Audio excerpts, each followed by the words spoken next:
وہ روز میری کلینک آتی، روز سب سے آخری سیٹ پر بیٹھ جاتی تھی اور اپنی باری کا انتظار کرتی رہتی۔ اپنے سے بعد میں آنے والوں کو بھی پہلے چیک کروانے کے لیے اپنی جگہ دے دیتی تھی۔ وہ کھسکتی ہوئی پھر سے اپنی آخری جگہ پر پہنچ جاتی تھی۔ عورتیں آتیں، اپنی بیماریوں کو بیان کرتیں اور وہ ان کی باتیں غور سے سنتی۔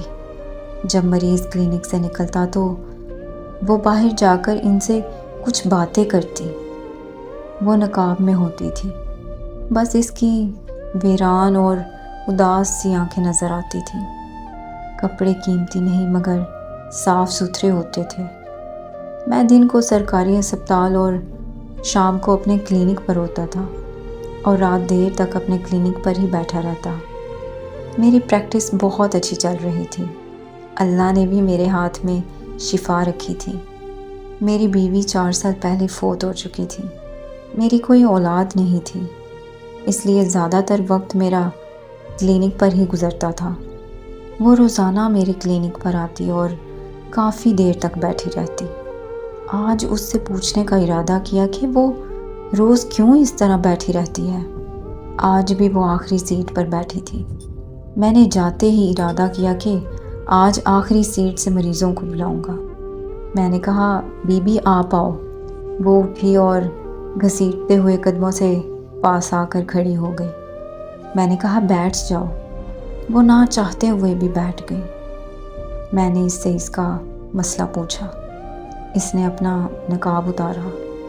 میری نظر جیسے ہی اس کے چہرے پر پڑی، میں اپنے ماضی میں چلا گیا، جہاں میری اماں کہہ رہی تھی کہ بیٹا گاؤں سے بہت پیاری اور سلیقے والی لڑکی کا رشتہ آیا ہے، اگر تم کہو تو میں اس سے تمہاری شادی کروا دوں۔ اور اماں نے اس کی تصویر مجھے دکھائی۔ میں فوراً سے بولا کہ ماں، میں گاؤں کی ان پڑھ اور جاہل لڑکی سے شادی نہیں کروں گا۔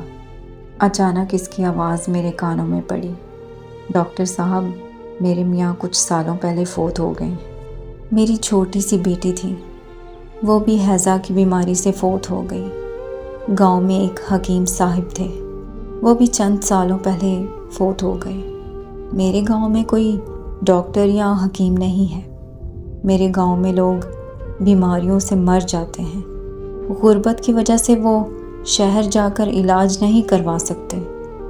میں روز یہاں آتی ہوں اور آپ کو سنتی ہوں کہ آپ کون سی بیماری کی کون سی دوا دیتے ہیں۔